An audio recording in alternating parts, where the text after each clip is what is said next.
My Gavanen Melonin, and well met indeed. I'm Arachir Galadurthan, and welcome to the second Lorecast in the histories and tales of Middle-earth, and today detailing the fall of Númenor, spoiler alert. But before we begin, something I will do at the start of each of these heading going forward is to give thanks to those on Patreon who support the channel and indeed support directly this Lorecast series. And this month we are to give thanks to Brian Akers for being the first to ascend to the rank of Banner Marshal with the higher tier of donation. My thanks to you and to all those who support the channel in one means or another. So diving in then, when we left off, Númenor was at the height of its power. They just sent a fleet to Middle-earth under Tar Minastir to support the elves in their war against Sauron in the 1700th year of the Second Age. Sauron is defeated, beaten back to Mordor, and within him is born a desire of revenge. And this festers in Sauron, but it has not yet come to the fore. Much happens before Sauron re-enters our story, and it is the Númenorians themselves who bring about the end. This mostly comes through their power and their pride, for in time, the Númenorians begin to question the ban of the Valar. They are, of course, not allowed to sail west from the Isle of Elena. They must always go east, north, or south. They are forbidden from setting foot on Amman, or indeed the Isle of Tolaresia. And in time, they get more powerful. Their navies are unmatched, their armies are unmatched, their skill is second almost to none, and they wonder why can we not head to the lands of the Valar? And this is all the Númenorians do note. So in the time of the 13th king, 300 years after their war with Sauron, King Tar-Atanamir, Manwë sends a messenger to the Númenorians, for Manwë has learnt that they are beginning to question this ban, and they are beginning to wonder why mankind is given death and not knowing where they go beyond that, whereas elves live forever. The Númenorians begin to seek immortality. It burns within them as a strong desire.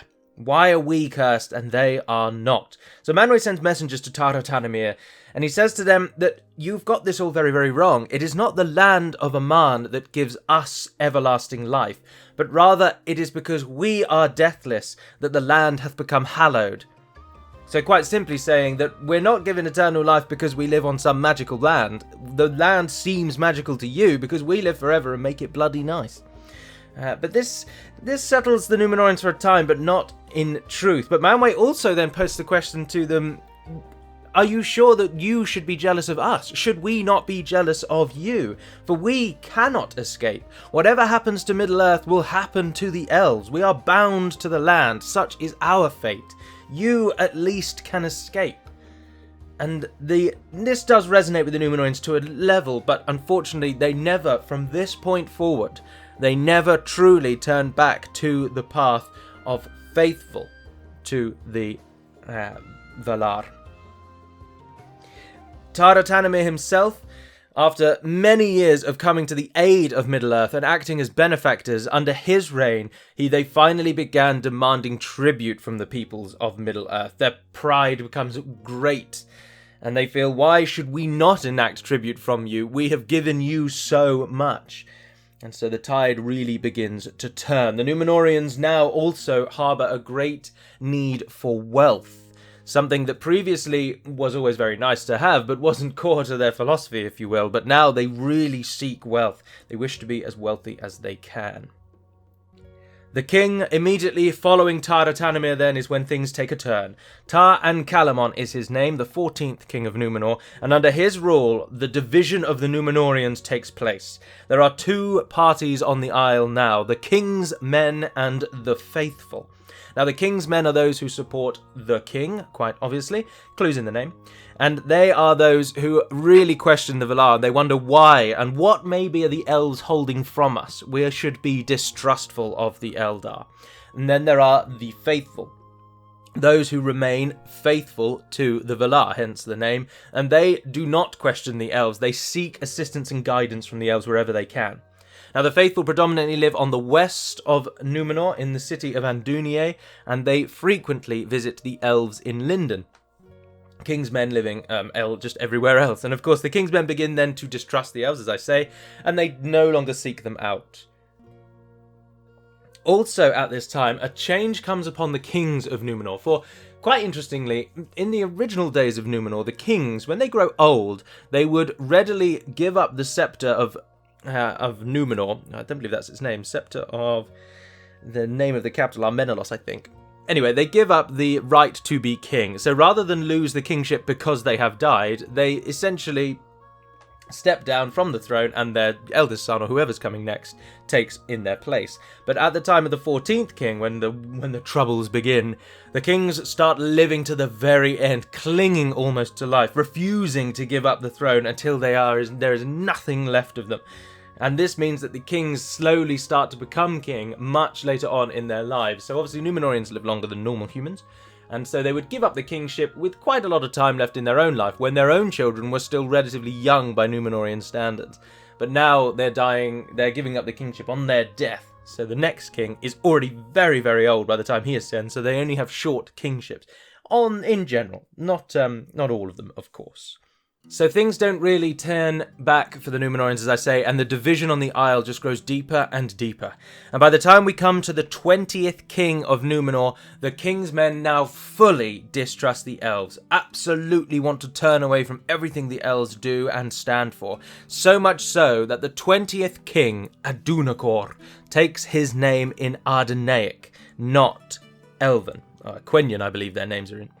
Now, this name actually means Lord of the West, which in itself is an insult to the Valar, because they are the lords of all, but specifically the lords of the West. Because do note that at this time, the land, or the Arda itself, the plane of existence that all of this takes place on, with Middle-earth and Númenor and Aman, is something like a rectangular box. So Aman is the furthest west of existence, and Middle-earth, whilst not being the furthest east, is almost there. There's nothing really beyond Middle-earth. It's just nothingness.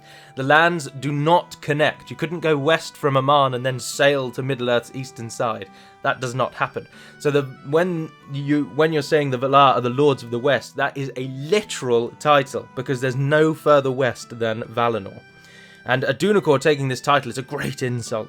However, despite the fact they're turning away from the elves, a little bit of superstition still there, because his name is inscribed in the Scroll of Kings as Herunaman, which is Elven. So in public, he's taking Adunacor, but in private, he's just kept a little bit of their tradition.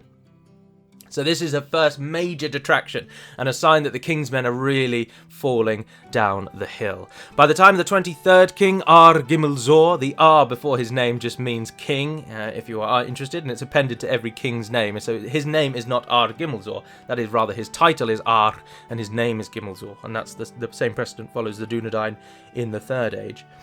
But by the time of the 23rd king, the faithful have now entirely, almost, some still remain, but mostly they have removed to the city of Romena, which is on the eastern coast.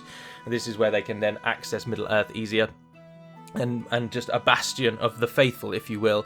And they are now at this time really not properly tolerated. So before, the division was more academic, if you will, a difference of opinion and viewpoint.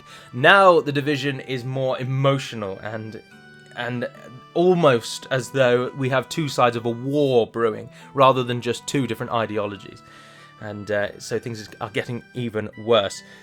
The faithful's elven name is Elendili, which just means elf friends, and many of them at this time of the 23rd king, we're right at coming to the end of Númenor's history now. Many of them even now abandon Númenor altogether and sail for Middle-earth. Their chief haven in Middle-earth is Pelargir, so whereas the king's men take Umbar as their main and chief port, the faithful take Pelargir, which of course is near the mouths of the Anduin, not directly on the mouths of the Anduin, but just a short way up. And so many begin to flee, but a lot of them seek the refuge of the lands of Lindon and Gilgalad, their ally there, rather than Pelargir. So you've got two sort of bastions of the faithful, with the king's men's colonies being Umbar and then to the south. The king's men at this time, as already mentioned, utterly shun the elves now, and they even go as far as viewing them as spies of the Valar. So not only are they distrusted, they are now actively the enemy.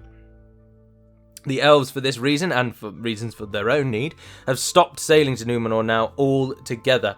And the port city of Andúnié, which used to be their chief haven on the island, is now never visited again. And only, as I say, a small proportion of the faithful live there. And with the city itself having a lot less people than it did in the height of Númenor's power. Manwë and the Valar, of course, see all of this taking place, and they are both worried and angry.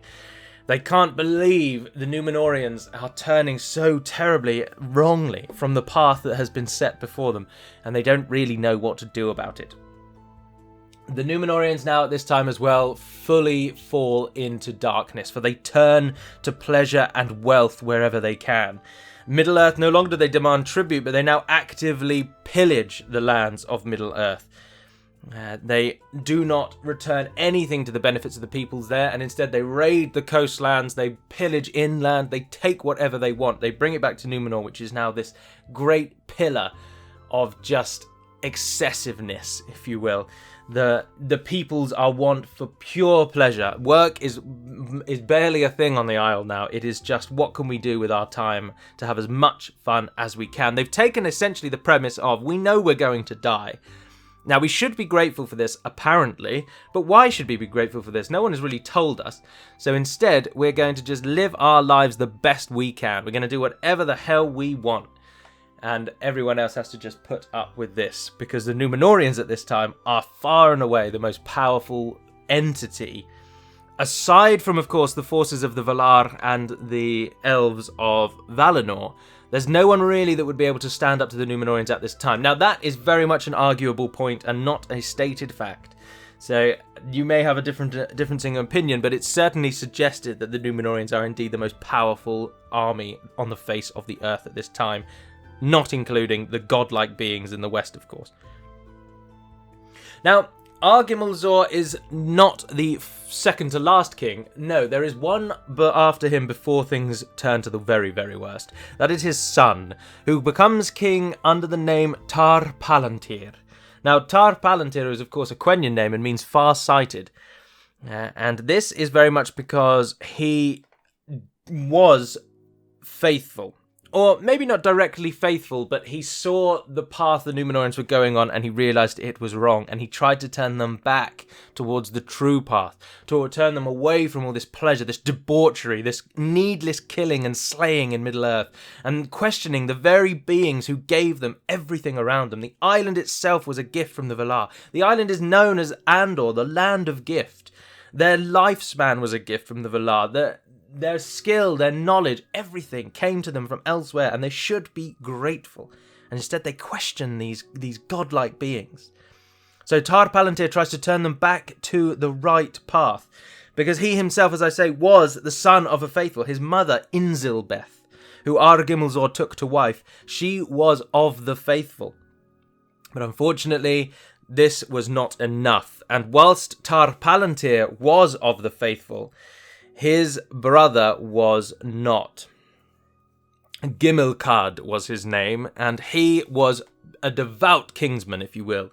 And so whenever Tar Palantir made a decision or did anything in power, Gimilcad questioned him. If he said the sky was blue, Gimilcad told you it was orange, and your followers damn well believed him. So there was trouble even with Tar Palantir trying to steer people back. Now, the reason Tar Palantir was so well respected is because he had lived the life of the Númenorians. He was a well-respected general, and he was very, very wise. Many people considered him one of the wisest of the Númenorians at the time. And so they did respect him, despite most of the population disagreeing with the path he was trying to take them on. And Gimilcad got a lot of support because they saw, many of them believed Gimilcad's sort of ideology more than Tar Palantir's. So Gimilcad, though, did eventually, of course, die, as all humans do. Such is the entire point of this problem. And in his 200th year, in fact, which was still actually, even at that time, a little young for a Númenorian, because, of course, their lifespans were diminishing from day one. No one ever lived as long as Elros did. But anyway, so Gimilcad died in his 200th year, so there was no one really left to challenge Tar Palantir. From his grand and successful wars and campaigns in Middle-earth, someone returned to Númenor to lead the king's men against his uncle. And it is, of course, Pharazôn. Only Pharazôn at this time. Now, as I say, he was an amazing general. He was a military master, and he'd won countless wars in Middle-earth, which is where the Númenóreans essentially had their playground now. And so Pharazôn returns to Númenor to find, of course, this division. The king going one way, but most of the people believing something else.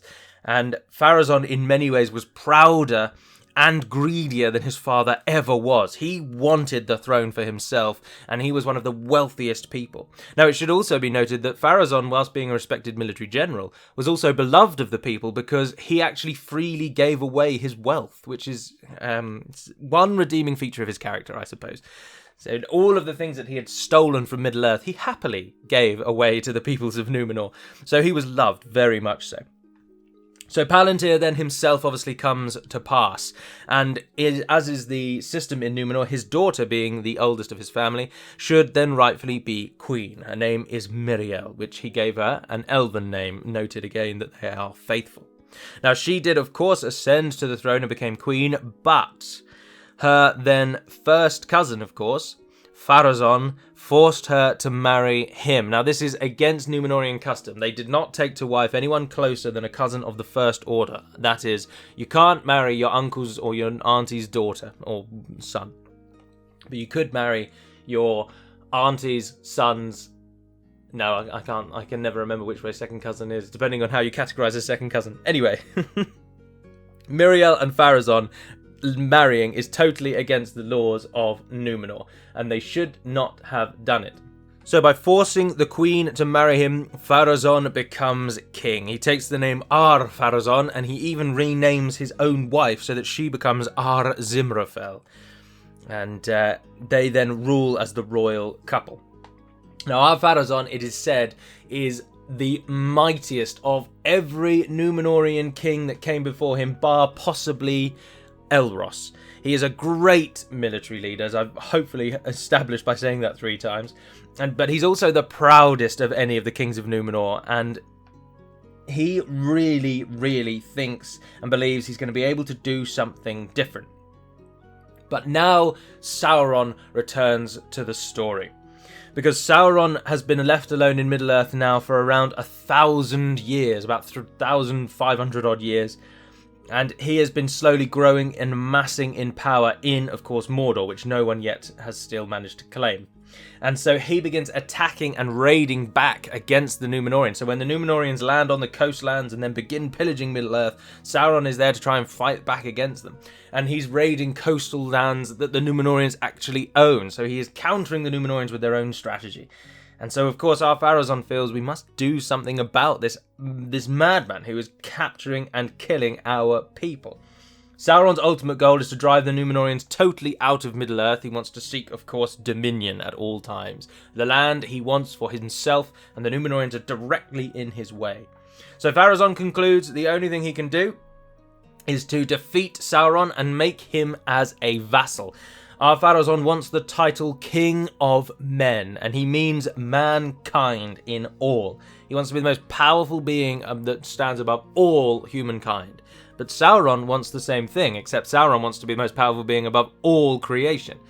Well, to an extent. He's never going to get he's never going to get the Valar, of course, nor is he going to get anything beyond Arda. But he seeks to rule all the lands, whereas Ar-Pharazôn is at least content to stop at humankind.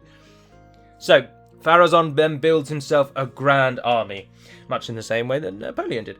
And he also builds a massive fleet and sails for Middle-earth. The ships, it is said, had grand scarlet sails, and they gleamed with red and gold. And when the peoples of Middle-earth saw them sailing toward the land, they fled in fear.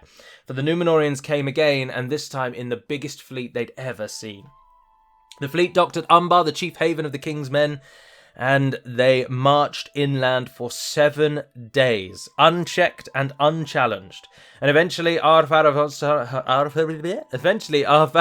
came to a hill, and he set up a camp atop it. He sat on his throne, and he sent messengers to get Sauron. He didn't even challenge him militarily. He just knew, or rather he was so proud, he thought, there's no way Sauron can challenge me. I'm going to sit here and order he comes to me. So Sauron is presented with these messengers, But Sauron is cunning, he's clever, he's devious, and he is very good at getting what he wants. And he looks around at his own army, and he knows that whilst it is a great blow to his pride, his army will not be able to beat the Númenóreans. His orcs will be afeared of the very force they're supposed to fight, and they will almost certainly break and flee, even with Sauron in the battle. So he resolves to go alone, and he does head off to Ar-Pharazôn. He arrives at the camp, and he kneels before him, swearing fealty to Ar-Pharazôn and the Númenóreans. So great, the Númenóreans have got exactly what they wanted. No one had to fight anybody, so there was no risk of death. Sauron surrenders, and they thought, brilliant, we'll hike him back to Númenor where we can keep a close eye on it. Let's not forget that despite the fact the Númenóreans are challenging the elves and the Valar, they still realise that Sauron is arguably their greatest enemy, because he actually wants them dead. They know that categorically. So to be able to beat him is a great success. So Pharazôn brings Sauron back to Númenor, and this is quite possibly the biggest mistake they make. It takes Sauron only 3 years to go from prisoner to chief counsel. He has the ear of Ar-Pharazôn after 3 years that no one else did. And not only this, but the other members of the High Ruling Council all fawn over Sauron, and they absolutely look up to him. Sauron, let's not forget, is known as, to some, a gift giver. He's also incredibly wise, and the Númenóreans still do hunger for knowledge, and Sauron can give them amazing knowledge. He is so good at creating things, and this the Númenóreans lap up.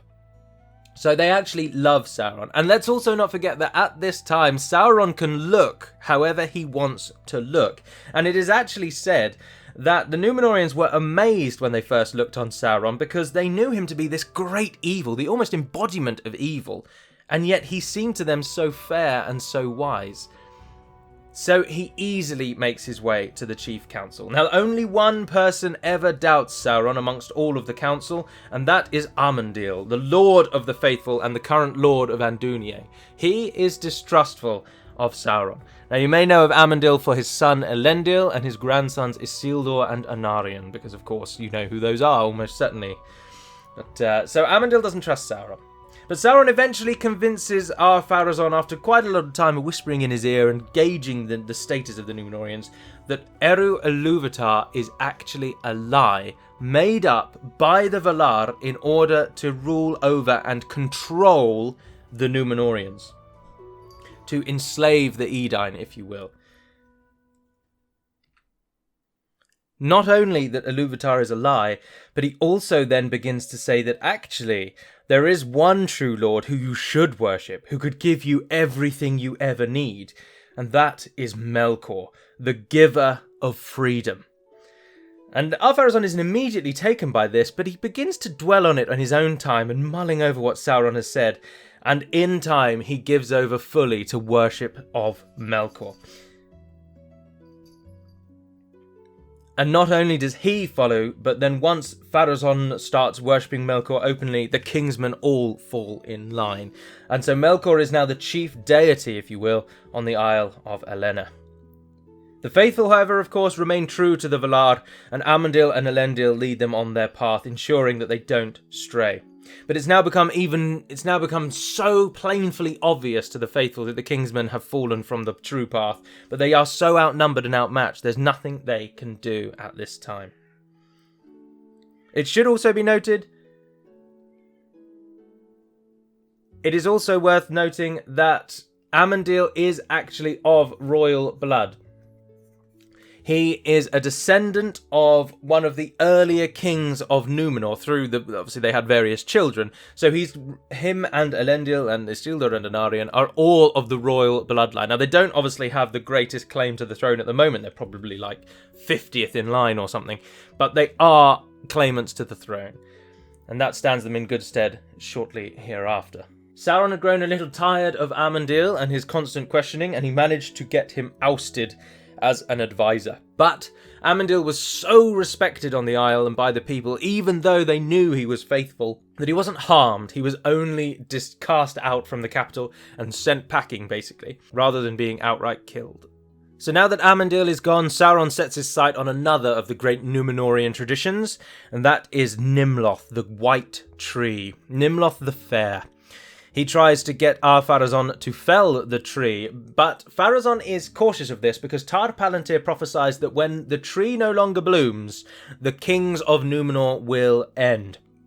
The line will break. That's obviously paraphrasing, but that's essentially the gist of it. If that tree dies, the kings are going to die with it. So Ar-Pharazôn really does not want to cut down this tree. But the plan comes by whisper and shadow to Amandil, and he learns of the fate of Nimloth, or that it is going possibly to be felled. And this also then comes to Isildur, and Isildur takes it upon himself to head into the capital city on his own, make his way into the Palace of Kings, and he is able to claim a seed of Nimloth. Now this costs him greatly, and he is grievously, almost deathly wounded by his escape attempt, because the guards of the palace, no one is allowed within the forecourt where Nimloth is held, and especially not a known faithful such as Isildur. And so he is attacked by the guards and wounded terribly. But he makes it back to Ravenna. They plant the seed of Nimloth, and when the first leaves sprout on the new scion, Isildur is instantly awoken and completely cleansed of his ills, and it is just another sign that the faithful are on the right path. Now, all of the faithful now, with Ar-Pharazôn really having lost it, they are now all gathered in Ravenna. Andunier is no longer a place of the faithful, and may well be deserted. That we do not know, but it's certainly no faithful live there any longer. Even Amandil now lives in Ravenna. Sauron then takes another important step in cementing this new religion he's founded on the Isle by constructing the Great Temple. It was a large silver-domed building with silver on the walls and a large fire in the centre acting as an altar. And this is a place where they then gave sacrifice to Melkor for blessing and worship. And in the beginning, this sacrifice was, of course, animals and things like that. And in time, it became human sacrifice. And not only human sacrifice, but more often than not, from the faithful alone. So the faithful, their number small, their power diminished. They are now even being picked off by bizarre and zealot worshippers of Melkor to sacrifice them on the altar in the temple. Now, it wasn't always faithful. Sometimes it was also people from Middle-earth who they'd brought back from pillaging raids. But it's a very, very bleak time on Númenor. Strife, anger, hatred, and fear absolutely cover the land. At the moment, I may have painted a picture that it's very much the faithful are living in fear and the Kingsmen are having this absolute party, just loving life. But that is not the case. Amongst the Kingsmen, paranoia and fear is rife. Brother against brother, there is constant battles and strife. It's a land in absolute disarray. Neighbour against neighbour, plans and plotting and deceit. It's not a time to live in Númenor. The only bastion of civility is the faithful in Ravenna. There you can walk the streets without fear, save for these raiding parties that might come and get you to sacrifice you. But you know you're not going to get into a punch-up with Jim down the road just because you looked at him funny one day. Whereas that is what is happening with Númenor proper. However, despite this strife, they grow in wealth and power still, and Númenor now almost reaches, whilst it may have reached the height of its splendour some time ago, it now reaches the height of its military power. No greater has the army of Númenor been than it is now, and toward the end of Ar-Pharazôn's reign. They are the best seafarers in Middle-earth, almost beating out the elves in skill at this, and none can match them. Now, as I say, they come to Middle-earth not only as pillagers and raiders, but as enslavers. The peoples of Middle-earth now act as their workforce, their labour, their sacrifices, and they give their wealth to the Númenorians. They hunt the peoples of Middle-earth almost for sport.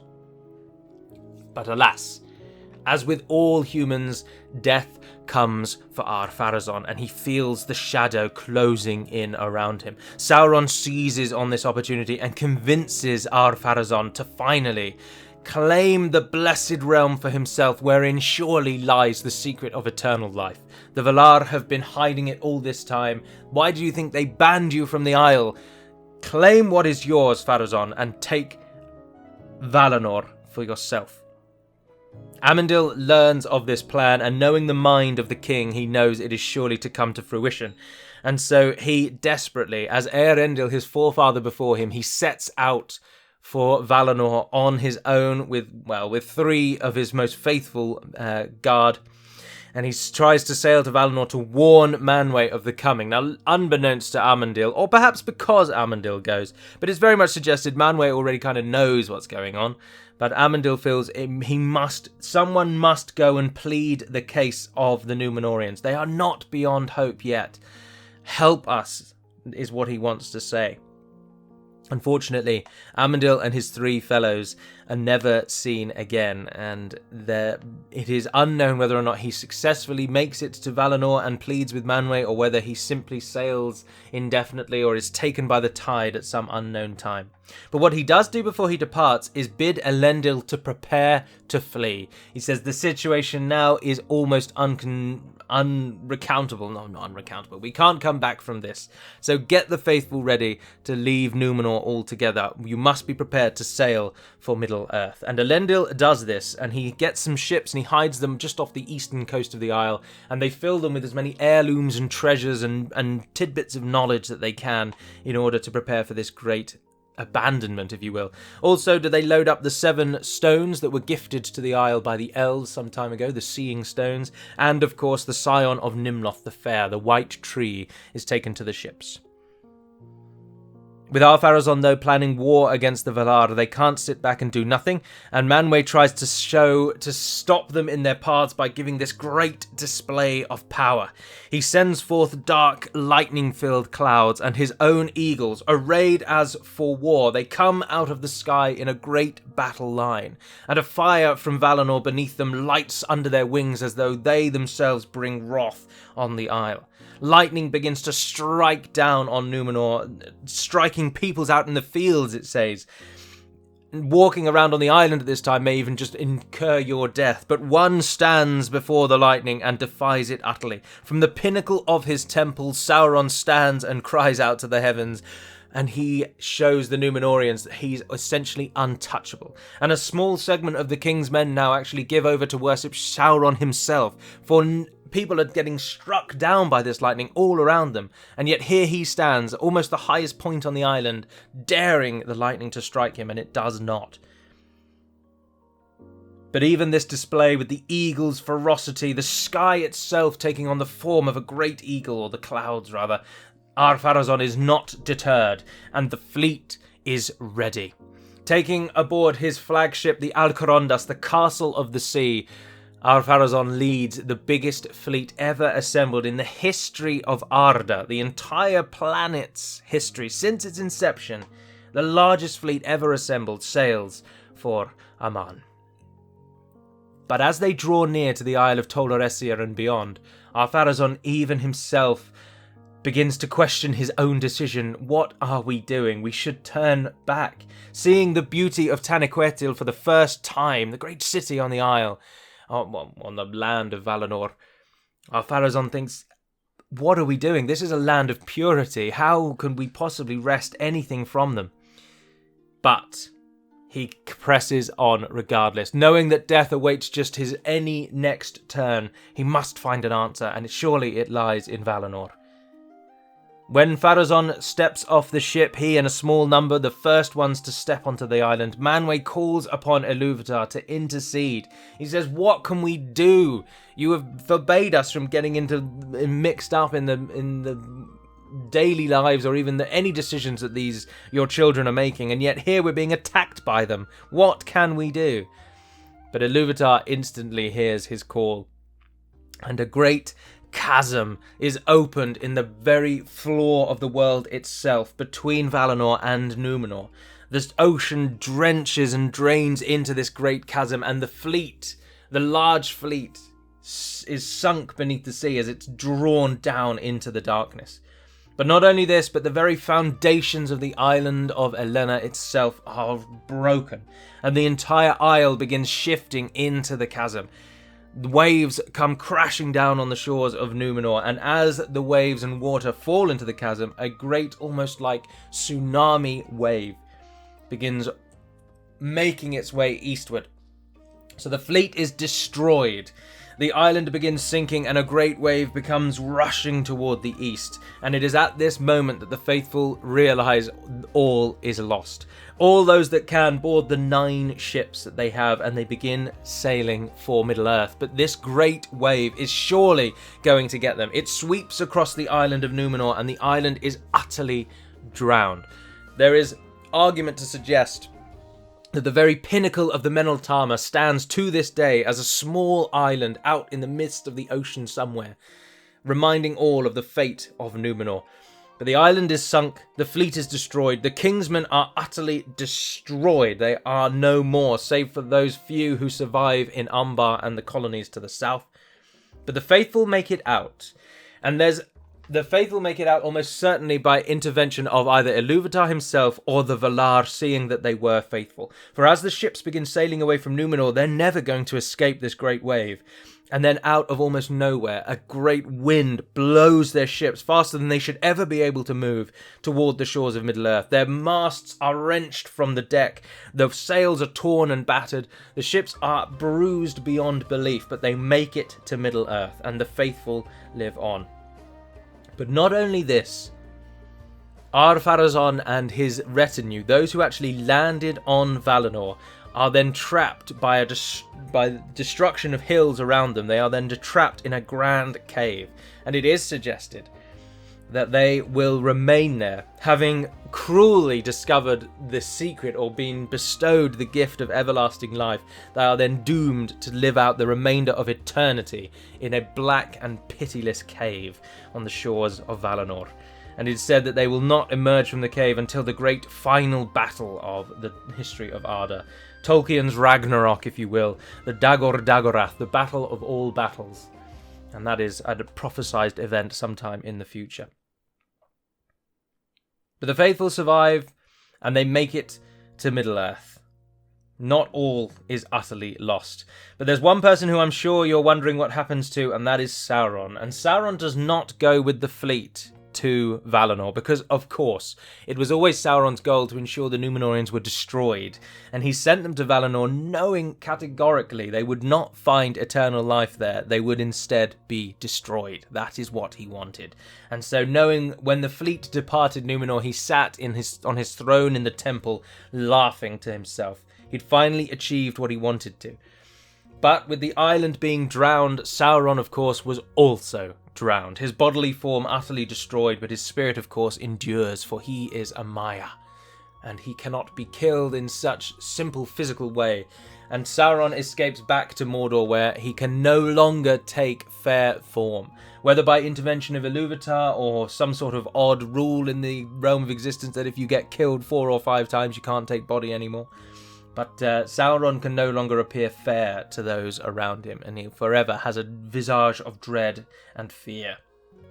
Full make it to Middle-earth, and of course their 9 great ships, they're scattered about the land, they don't all land in the same place, and thereafter, of course, they found 2 great kingdoms of Middle-earth. But that is a story for next time.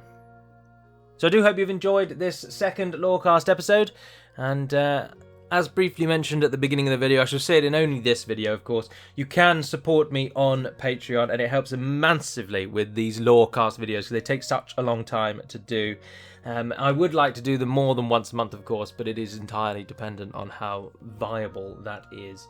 But you don't have to, and do not feel that you must. I will continue to do them once a month where I can, and that is the plan for now. But that is all for this episode, so thank you very much for listening. And until we speak again, dear friends, Navair Naden Peramad Melonin, and farewell.